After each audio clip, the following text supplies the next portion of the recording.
It was still dark when I laced up my shoes that morning, 4:45 in the morning, and the world outside my window was the kind of quiet that feels almost wrong. That pressed in, heavy quiet that makes you aware of your own breathing, your own heartbeat, the way your jacket zipper sounds like a thunderclap when you pull it up. I had been running this route for 3 years. Every Tuesday, every Thursday, and most Saturdays, I was out before the sun even thought about rising. I knew every crack in the pavement, every overhanging branch, every streetlight that flickered, and every corner where the wind came off the ridge and hit you sideways.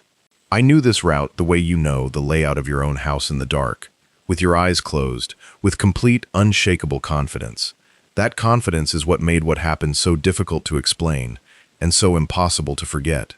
Before I get into this, if you have ever run in the dark, if you have ever pushed through a morning that asked too much of you, if you have ever felt something shift in the air around you and had no rational explanation for it, then stick with me through this entire story. Because what I experienced on that trail changed the way I understand the world I move through. Hit subscribe right now if you want more stories like this one, because we go places here that most people are too afraid to talk about, and we do it with our running shoes on. The route started innocuously enough. Out the front door, down Elm Creek Road, left at the junction where the old grain storage building stood, and then up into the trail system that wound through roughly 12 miles of mixed terrain before looping back through the edge of town. The first 2 miles were paved, street-lit, ordinary, houses on either side. The occasional porch light, a dog barking somewhere distant, normal, completely normal. I was running easy that morning, not pushing any particular pace. I had a long run scheduled for the weekend, and Tuesday was supposed to be recovery, just movement, blood flow, keeping the legs loose. My breathing was relaxed, my form felt good. I remember thinking about what I was going to eat for breakfast, which is the kind of banal mental noise that fills a recovery run when everything is going right. Eggs, maybe. Something with protein. I was thinking about eggs. I hit the trailhead at around the 4-minute mark, and the pavement gave way to packed dirt, and the streetlights disappeared entirely. This was the part of the run I liked most. The transition, where the city stopped and the trail took over, and your eyes adjusted, and your feet began to read the ground differently, more instinctively, more honestly.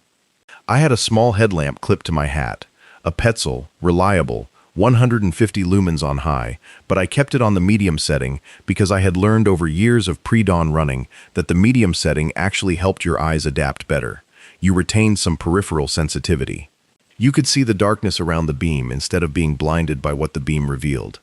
The first mile of trail was a gentle climb, open on the left side, with a meadow that ran down to a creek bed and densely wooded on the right. Pine and oak mostly, with some scrubby undergrowth that in summer smelled of dry earth and sap. In late autumn, which is when this happened, it smelled of leaf decomposition and cold. That particular cold that has texture to it, that you can almost feel inside your sinuses. I was breathing it in, settling into the climb, watching my footing around the exposed roots that came up near the third turn. That is when I heard them. Footsteps. Behind me. Not distant, not far off, close. Maybe 30 feet back, maybe less. The rhythm was fast, deliberate, and it matched mine almost exactly. Heel to toe on the packed earth, with that soft compression sound that trail running shoes make when they hit the ground right. Whoever, or whatever, was behind me was running in a way that felt practiced, that felt intentional. I did what most runners do in that situation. I told myself a story. It was another runner, an early riser, like me. Someone who had parked at the same trailhead, or maybe come from a different access point. Someone wearing a dark jacket without a headlamp, which was a bit unusual, but not impossible. Not everyone runs with light. Some people know their trails well enough to go without. I told myself all of this in the span of about 2 seconds, and I kept running. But the footsteps stayed exactly where they were, 30 feet back, maybe less, not gaining on me, not falling behind. Matching my cadence with a precision that began to feel less like coincidence and more like something else, like synchronization, like intention. I slowed slightly, tested it, dropped from about 8:30 pace to something closer to 9:15, and the footsteps slowed with me. Same distance, same rhythm, same perfect match to whatever I was doing. I sped up, pushed to 7:45 for about 20 seconds. The footsteps sped up, same distance, same rhythm, no gap. No variation. Now I was paying attention. Real attention. The kind that bypasses the reasoning part of your brain and goes directly to the older parts, the parts that have been assessing threat since before humans had language.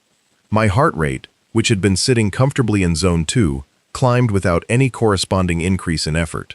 The eggs I had been thinking about were a very distant memory.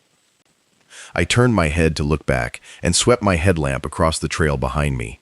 The beam cut through the darkness and illuminated the trail for maybe 40 feet. The trees on either side, the pale dirt of the path, the exposed roots I had just passed, and nothing else. The trail behind me was empty. No runner, no silhouette, no eyes catching the light, nothing. And the footsteps had stopped. The silence that replaced them was total. Not even the creek, not even the wind in the pines, just the sound of my own breathing and the blood moving in my ears. I stood there for a moment, lamp on, light sweeping back and forth across the trail. An animal, I thought. A deer maybe. A fox. Something that had been moving parallel to me in the undergrowth. Footfalls landing on the earth in a rhythm that happened to sound like running, because that is what I was primed to hear. Pattern recognition, I told myself. Your brain filling in shapes from noise. I had read about this. I had heard about it. The way the mind constructs meaning from ambiguity, especially in darkness, especially when you are alone.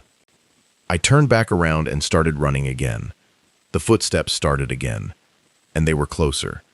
Not 30 feet now, maybe 15, maybe 10. Close enough that I should have been able to hear breathing.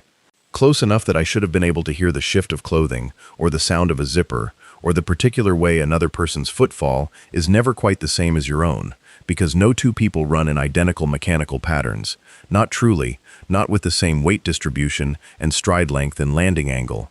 Every runner has a gait signature as unique as a fingerprint. What I was hearing had no variation, no signature. Every footfall landed identically to the one before it. Every strike on the earth was the same weight, the same position, the same sound. It was not like hearing a person run behind me. It was like hearing a recording of myself running, played back at exactly my own speed, from a source 10 feet behind my head. I stopped completely, mid-stride, dead stop, and I spun around with the headlamp going. The trail was empty again, and this time I heard something else. Not footsteps, not running, a sound that I have spent years trying to find the right language for, and I have still not found it completely. The closest I can get is this. Imagine taking a recording of breathing, not human breathing exactly, but something close to it, something that shares the same fundamental rhythm and oscillation, but with the edges wrong, with the frequencies slightly off, in a way that makes the hair on the back of your neck register it as not right, before your conscious mind has processed a single syllable. Like a perfect imitation of breathing made by something that has studied breathing from the outside and reproduced it accurately in terms of rhythm and volume, but cannot replicate the interior quality of it, the warmth of it, the wetness of it. This was a cold sound, a dry sound. It was breathing made by something that did not need to breathe. It lasted maybe 3 seconds. Then it was gone. I want to be precise about my mental state at this point, because I think it matters. I am not someone who frightens easily.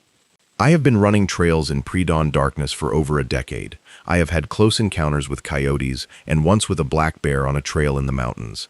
I have run through electrical storms and through thick fog where I could not see 10 feet in front of me. I have rolled an ankle in pitch darkness on a trail miles from the nearest road and had to limp out with no phone signal and no help coming. I know what my body does when it is genuinely afraid, and I know how to manage it. I am a calm person in difficult circumstances. What I felt standing on that trail with my headlamp sweeping an empty path was not the manageable adrenaline of encountering a bear or the sensible caution of navigating a storm. It was something older and more foundational than that. A response from a part of my nervous system that does not normally get a vote. A response that said, at a level below conscious reasoning, that what was behind me was outside the categories I had been given to understand the world with. I ran back. Not heroically. I want to be honest. I ran back the way I had come, toward the trailhead, toward the pavement and the streetlights and the ordinary noise of the pre-dawn town.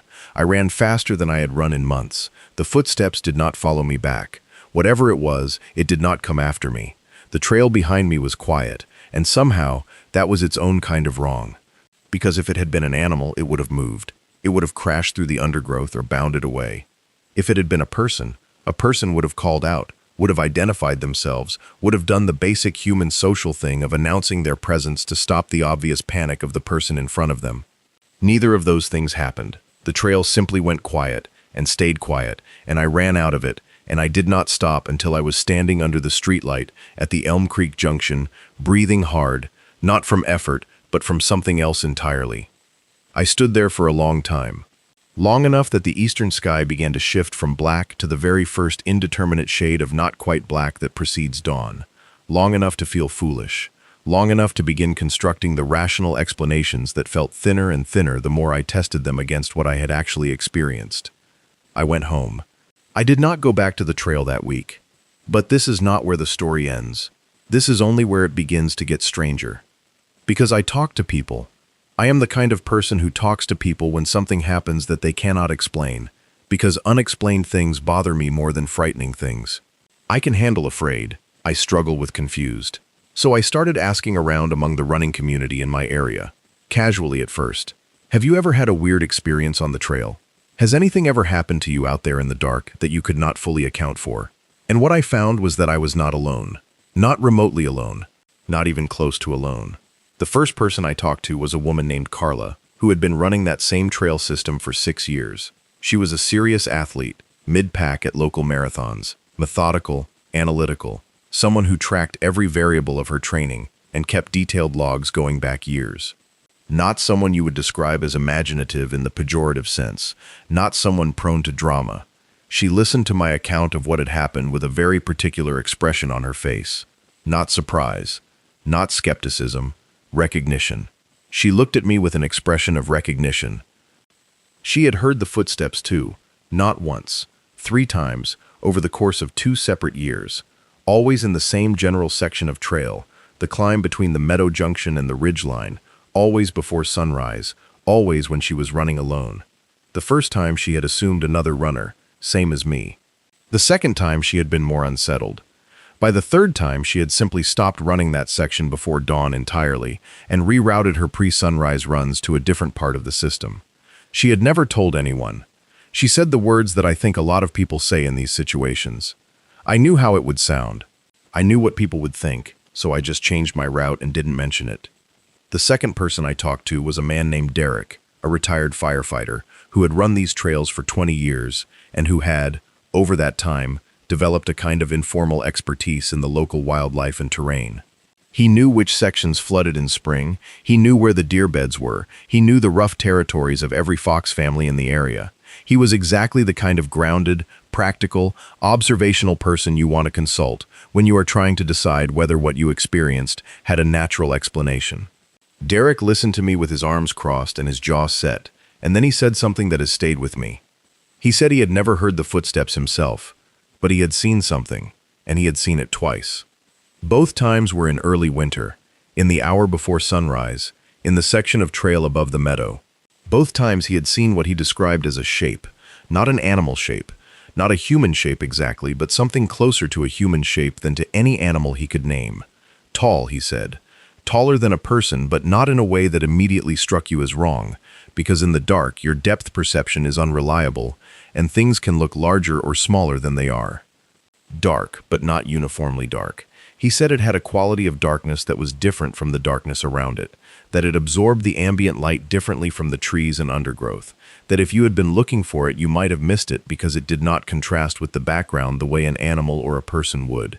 But if you were not looking for it, if your eyes were moving naturally across the landscape the way a runner's eyes move, reading the terrain ahead, then you could catch it at the edges of your vision, in that peripheral range where the eye is most sensitive to movement and least capable of sharp definition. He saw it both times for less than 3 seconds before it was simply not there anymore. No movement away, no sound of it leaving, just present and then absent, in a way that did not account for the geometry of the space, for where the trees were, and where you could and could not hide in 3 seconds from a stationary observer. Derek was not a frightened man. He had walked into burning buildings. He was not the kind of person to casually report a ghost. He reported it to me the way you report a weather pattern or a change in trail conditions. Matter of fact, precise.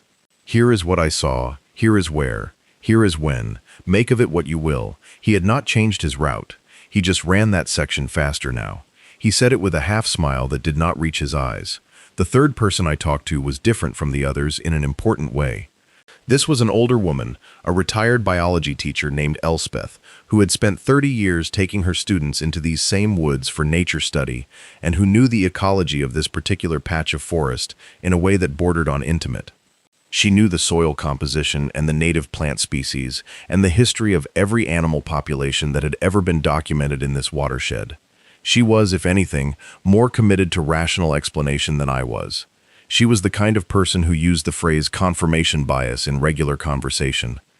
But Elspeth had done something that none of the rest of us had thought to do. She had researched the history of the area, not the ecology, the human history, and what she had found was both more mundane and more unsettling than any of us expected. The trail system we ran through had been, in its previous life before it became a public recreation area, a working forest. Timber extraction, managed for about 40 years in the mid-20th century. Before that, going back further, it had been the edge territory of several different communities over several hundred years.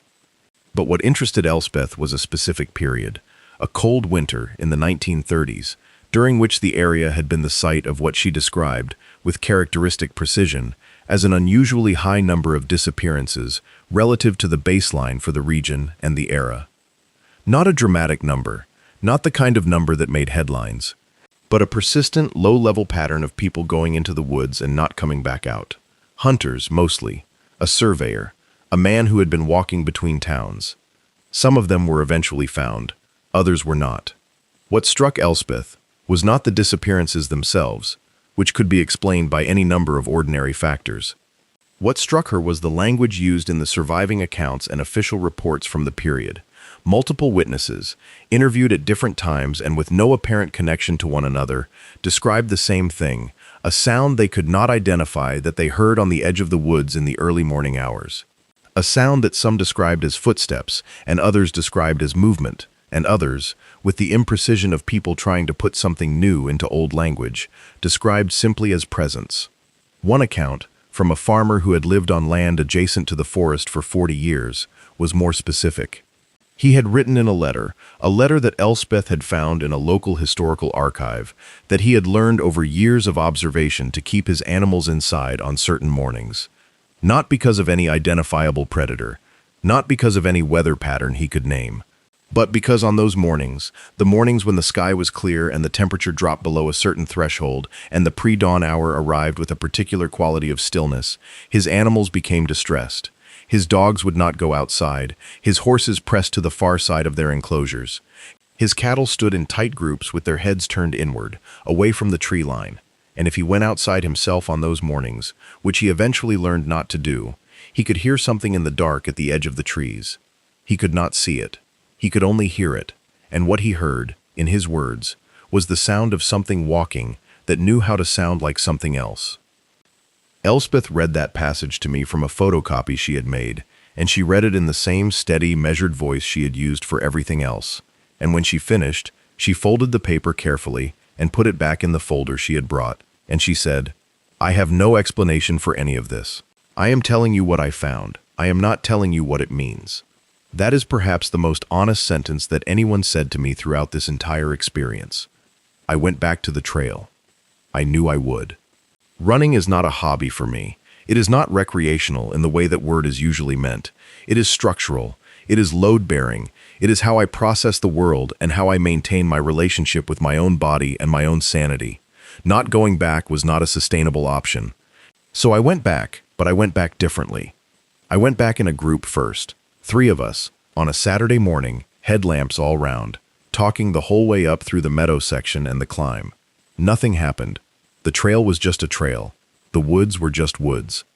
We ran 11 miles and I felt nothing except the mild embarrassment of having constructed such elaborate apprehension about a perfectly ordinary piece of forest.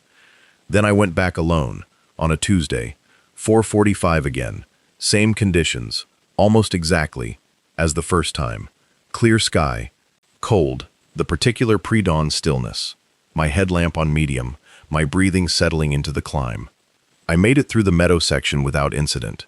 I made it through the first long climb and the ridge section and the descent toward the east side of the trail system. I was almost to the halfway point when I realized something. The silence was wrong. Not the silence itself. The silence was correct, consistent with the temperature and the hour and the season. But the wildlife was wrong. In my years of running this trail, I had learned its nocturnal soundtrack, the creek in the valley below, the occasional owl, the small sounds of small animals moving in the undergrowth, the wind in the pines producing a sound that changes depending on the speed of the air and the dryness of the needles. I knew this soundtrack. I knew it the way you know a piece of music you have listened to thousands of times.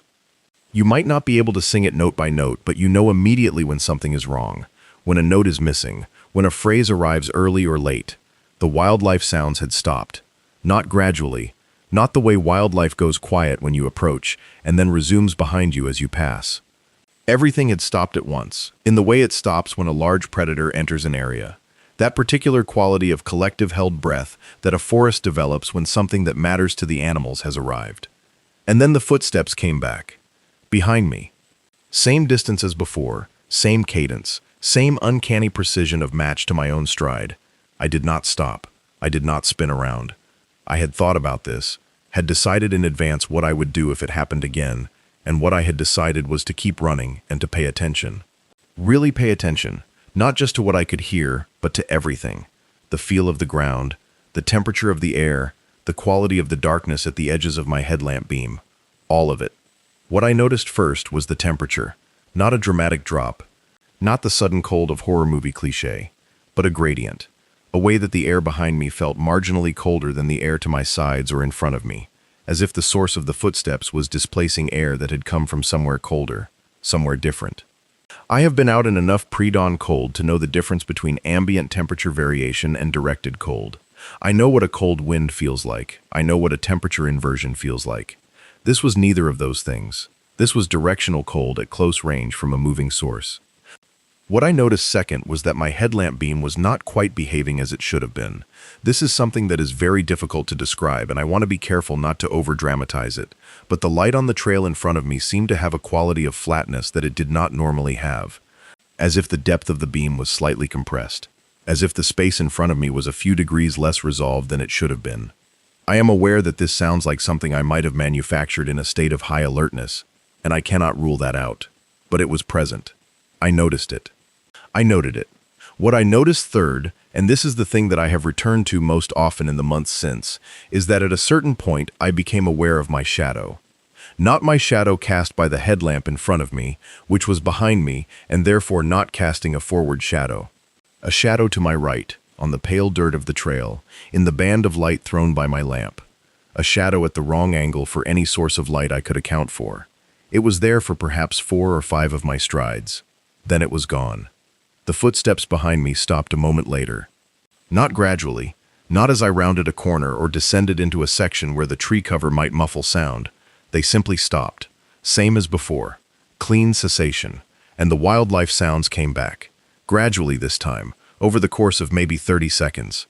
The creek first, then a small rustling in the undergrowth to my left, then the distant call of something I did not recognize exactly and have not been able to identify since, a sound that sat at the boundary between bird and something else, that lasted about 4 seconds and then did not repeat. I finished the run. I have continued to run that trail since. I have had the experience again, twice more, once in January and once in early March. Both times before sunrise, both times in the section between the meadow and the ridge.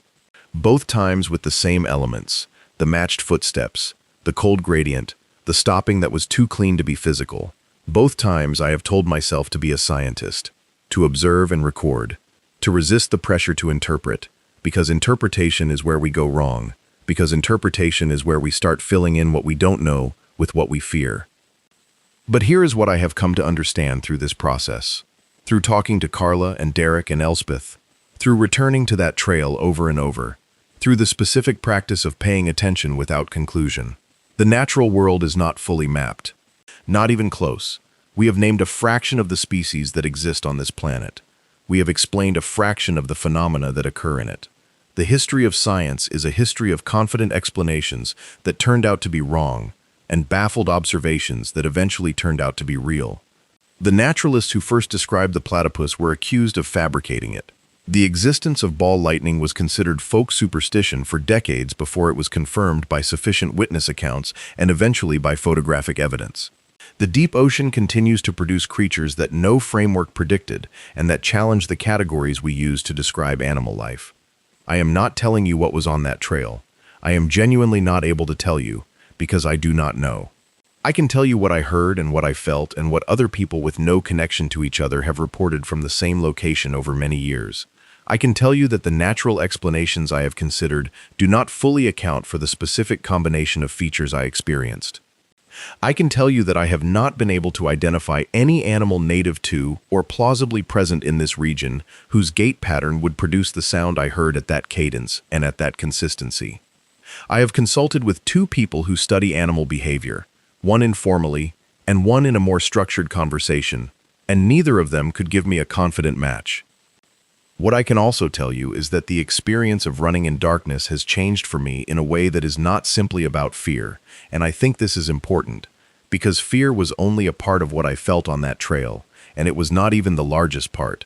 The largest part was something more like the feeling you get at the edge of a very deep ocean, or at the rim of a very large canyon, or on the first night of camping when you are truly far from any artificial light, and you look up and realize that the sky is full in a way you had forgotten. That feeling of scale, of existing in a world that is larger and stranger and more complete than the small portion of it you have been trained to see. That feeling is uncomfortable, and it is also the closest thing I know to genuine awe. And I think, in a strange way, that whatever is on that trail gave me something by being there. It made the world bigger. It made the dark more real. It made the run matter, in a way that a run through a completely known and fully explained environment cannot match. I run before sunrise because the world before sunrise is honest. It does not perform for you. It does not adjust itself to your expectations or your comfort level. It is exactly what it is, with the lights off, and most of what it is turns out to be darkness. Not empty darkness, not featureless darkness. Darkness with structure and depth and content. Darkness that contains things you have not named and may never name, moving through it with purposes you cannot guess, taking their own routes through the same terrain you claim as familiar. The footsteps came back last Tuesday.